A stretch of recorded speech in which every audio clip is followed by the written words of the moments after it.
네, 오늘 말씀은 누가복음 17장 1절에서 10절까지의 말씀입니다. 누가복음 17장 1절에서 10절까지의 말씀을 우리 한 절씩 교독하시고 마지막 절은 함께 읽겠습니다. 예수께서 제자들에게 말씀하셨다. 걸려 넘어지게 하는 일들이 생기지 않을 수는 없지만 그러한 일들을 일으키는 사람은 화가 있다. 이 작은 사람들 가운데 하나를 걸려 넘어지게 하는 것보다 차라리 자기 목에 큰 맷돌을 매달고 바다에 빠지는 것이 나을 것이다.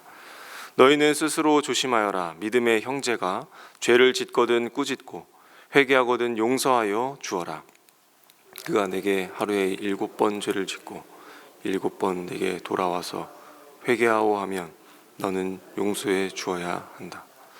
사도들이 주님께 말하였다. 우리에게 믿음을 더하여 주십시오. 주님께서 말씀하셨다. 너희에게 겨자씨 하나일 만한 믿음이 있으면 이 뽕나무더러 뽑혀서 바다에 심기어라 하면 그대로 될 것이다. 너희 가운데 누구에게 밭을 갈거나 양을 치는 종이 있다고 하자. 그 종이 들에서 돌아올 때에 어서 와서 식탁에 앉아라 하고 그에게 말할 사람이 어디에 있겠느냐. 오히려 그에게 말하기를 너는 내가 먹을 것을 준비하여라. 내가 먹고 마시는 동안에 너는 허리를 동이고 시중을 들어라.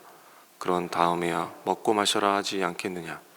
그 종이 명령한 대로 하였다고 해서 주인이 그에게 고마워하겠느냐. 이와 같이 너희도 명령을 받은 대로 다 하고 나서 우리는 쓸모없는 종입니다. 우리는 마땅히 해야 할 일을 뿐이라 하여라. 아멘. 요즘 세상은 참 갈수록 예민해져 가고 또 민감해지는 것 같습니다. 사람 사이에 작은 말 한마디 그리고 사소한 오해로 마음이 멀어지고 관계를 끊는 것이 또 예전보다는 많이 쉬워진 느낌입니다. 가는 말이 고와야 오는 말이 곱다라는 이 상호 존중의 원리도 관계의 예절을 중시하는 문화에서도 멀어져 가는 듯 느껴집니다.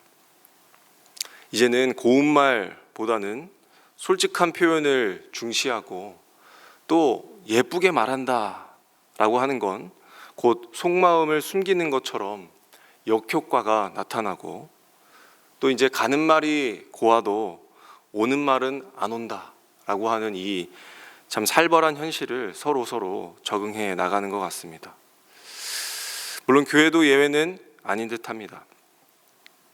예수님은 오늘 말씀에서 단순히 입에서 나오는 말을 조심하라 라고 하는 것을 넘어서 제자들이, 성도들이 걸려 넘어지게 하는 이 일들을 우리가 어떻게 마주해야 할 것인가, 그것을 말씀합니다. 예수님은 1절 그리고 4절까지 해서 걸려 넘어지지 않게 하라. 그리고 그렇게 하는 것은 차라리 큰 맷돌을 목에 달고 바다에 빠지는 것이 낫다라고 하시면서 이 실족하게 하는 것에 대해서 아주 단호하게 말씀하고 계십니다. 왜냐하면 하나님은 이 작은 자의 그 하나의 믿음을 소중히 여기시기 때문이죠. 실족한다, 그것은 마음을 상하게 하는 일이 아닙니다. 믿음을 자라지 못하게 하고 좀 더 나아가서는 그 믿음을 깨뜨리는 일이라고 할 수 있습니다. 왜 그렇게 우리가 생각해 볼 수 있을까요? 복음과 성도가 어울리지 않는 그 어긋난 삶, 그런 말과 행동이 누군가의 믿음을 혼란에 빠뜨리기 때문입니다. 하나님은 한 사람 한 사람을 자기의 백성으로 삼으시고 자기의 언약 안에 머물기를 원하시는데 그 작은 자 하나라도 넘어지게 하는 일은 원하지 않으신다라고 하는 것을 말씀하는 것입니다. 너는 내 것이라 라고 하는 이 말씀이 있습니다. 그것은 끝까지 내가 책임지겠다라고 하는 하나님의 사랑의 약속입니다. 그래서 우리의 신앙의 여정은 무엇입니까? 내가 알아서 버텨내는 인생이 아닌 것이죠. 하나님께서 맺으신 그 언약 안에서 보호를 받고 인도받는 삶이 바로 성도의 삶입니다. 우리의 인생입니다. 믿음이 아직 어리고 연약하고 잘 흔들리는 작은 자들을 붙잡으시려고 하는 그 하나님의 모습, 그들이 결코 실족하지 아니하도록 하시는 하나님이신데, 만약 누군가를 넘어지게 한다면 그것은 단순한 실수의 정도가 아니라 하나님의 그 언약을 무시하고 그의 자녀를 가볍게 여기는 태도라 할 수 있는 것입니다. 그래서 예수님은 차라리 맷돌을 목에 달고 바다에 던져지는 것이 낫다라고 그렇게 말씀하신 것입니다. 그리고 주님은 용서에 대해서 이야기를 하십니다. 하루에 7번이라도 그가 회개한다면 용서해 주어라. 하루에 7번 잘못하는 사람은 용서가 잘 안 됩니다. 심지어 사랑하는 내 자식도 3-4번이면 참 많이 참아주고 인내하는 것이죠. 자식 앞에서도 수많은 실수와 잘못을 저지를 경우에 자연히 분노하게 됩니다. 그리고 남일 경우에는 용서보다는 우리의 감정이 많이 앞서게 되고 그를 향해 우리는 보복으로 나아가기도 합니다. 예수님이 말씀하시는 이 용서의 의미가 무엇일까요? 예수님은 그 용서라는 것이 감정의 선택이 아니라 믿음의 선택이라고 하는 것입니다. 이 말은 제자는, 성도는 이제는 감정에 따라 사는 삶이 아니라 하나님을 신뢰하는 그 믿음으로 산다라는 것입니다. 내 믿음의 동료가 잘못했을 때에 내가 비록 보복하지 않아도 하나님께서 판단해 주실 것이다. 내가 심지어 그를 용서했음에도 불구하고 그 사람이 설령 변하지 아니한다 할지라도 나는 하나님 앞에서 정직하겠다. 이 믿음의 선택으로 하나님께 맡기는 것이 바로 용서라는 것입니다. 어떻게 그럴 수가 있을까요? 그것은 내 안에 사랑이 많아서가 아닙니다. 하나님의 용서가 이미 나에게 흘러들어왔기 때문에 하나님께서 먼저 우리를 그렇게 용서하셨기 때문에 가능하다는 것이죠. 이것이 복음이요 또 복음의 삶을 사는 삶이라는 것입니다. 예수님은 말씀하십니다. 하나님의 은혜를 입은 사람은 다시 은혜를 흘려 보낸다. 용서는 성도의 연약함이 아니라 복음의 증거다라는 사실을 말씀하셨습니다. 그리고 4-5절에 제자들이 이 사실을 바탕으로 믿음을 더하여 달라라고 말하고 있습니다. 예수님은 앞서서 형제들이 잘못했을 때에 언제라도 용서해 주어라.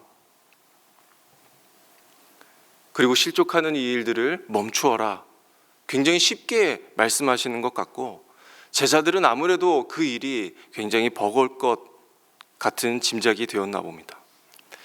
제자들의 생각으로는 이 일들은 내가 더 큰 믿음을 가졌을 때에 가능할 거라 여겼던 것 같습니다. 큰 믿음 너무나도 좋은 것이죠. 그러나 예수님은 이 믿음에 대해서 보는 관점을 다시 제자들에게 말씀합니다. 믿음은 크기의 문제가 아니라 방향의 문제라는 것을 짚어줍니다. 예수님께서는 더 큰 믿음을 찾아 헤매이는 대신에 작은 믿음이라 할지라도 주께 향하게 하라 라는 그런 말씀을 전한 것이죠. 우리의 연약함이 여기에 있습니다. 우리가 믿음을 키우는 데만 집중해서 몰입하며 살아간다면 그것은 우리가 성취 중심으로 변질되기가 쉽습니다. 믿음을 키우는 것이 영적인 성공이라 생각하는 것이죠. 믿음을 더해가는 것이 우리 그리스도인으로서의 업적으로 느껴지게 됩니다. 또 하나님보다 믿음 자체에 집착하게 됩니다. 믿음이 강해지면 어떠한 문제도 우리가 잘 맞설 수 있다. 어떠한 것도 해결할 수 있다. 다시 말해서 믿음은 하나님을 더 깊이 사랑하게 만드는 도구가 되어야 하는데 큰 믿음에 집중하게 된다면 무언가를 얻으려고 하는 수단이 되어버린다는 것입니다. 그리고 우리가 계속해서 그 큰 믿음만을 강조하게 되다 보면 우리는 작은 일을 무시하게 됩니다. 대단한 일, 큰 사명만 보이고 오히려 말씀을 묵상하는 일, 예배하는 일, 그 자리를 지켜가는 일, 이런 기본적인 이 일들이 별것이 아니라고 여길 위험이 따르는 것이죠. 예수님은 믿음의 크기보다 믿음의 대상이 더 중요하다라고 하는 것입니다. 감정의 방향으로가 아니라 하나님을 향한 그 신뢰의 방향으로 하나님을 향해 있는지 살펴보라고 하는 것입니다. 그 믿음의 뿌리가 주님께 연결되어 있는지 보라는 것입니다. 곧 믿음은 빛 되신 하나님을 향해 있는 것이며 주님께 뿌리를 내리고 있는 것이고 자라서 열매를 맺는 것입니다. 성령의 열매, 의의 열매를 맺는 것을 말씀합니다. 그래서 믿음은 열매 맺는 삶이기도 합니다. 누군가를 넘어뜨리지 않는 사랑의 열매, 넘어뜨리지 않기 위하여 자기의 절제의 열매가 있는 삶, 성숙의 열매가 맺히는 삶, 그리고 용서의 열매를 가지고 하나님을 신뢰함으로 맺을 수 있다라고 하는 것입니다. 그래서 믿음은 하나님이 일하시는 통로인 거죠. 작은 믿음이라 할지라도 하나님께로 향한 믿음이면 충분하다. 하나님께 붙들리면 큰 역사를 이루신다. 믿음은 하나님이 맺으시는 그 열매다 라고 하는 사실을 잊지 마시기를 바랍니다. 마지막 7절에서 10절은 대단한 신앙을 자랑하지 말고 종의 자리로 돌아가라 라고 하는 것입니다. 왜 우리는 항상 종의 자세로 살아야 하는 것일까요? 은혜를 깊이 깨달은 자일수록 스스로 겸손한 종의 자리로 나아가는 것이 아주 자연스러운 일이다라고 하는 것입니다. 그래서 종의 자세는 은혜에 대한 자녀의 응답이라 할 수 있겠습니다. 당연히 할 일을 하는 것이죠. 스스로 종된 자는 자기의 한 일을 가지고 대단하게 생각지도 않습니다. 그리고 주인에게 어떤 요구를 하거나 보상을 바라지 않는다는 겁니다. 하나님 나라의 일은 내가 일한 만큼 응당 대가를 요구하는 일이 아니라 하나님의 은혜에 감사해서 드리는 삶, 칭찬을 받지 않아도 남몰래 흘리는 그 눈물의 수고를 아무도 몰라줘도 주님이 내게 이 일을 맡기셨으니 나는 오늘 그것으로 충분합니다. 이렇게 고백할 수 있는 자녀요 종이다라는 사실입니다.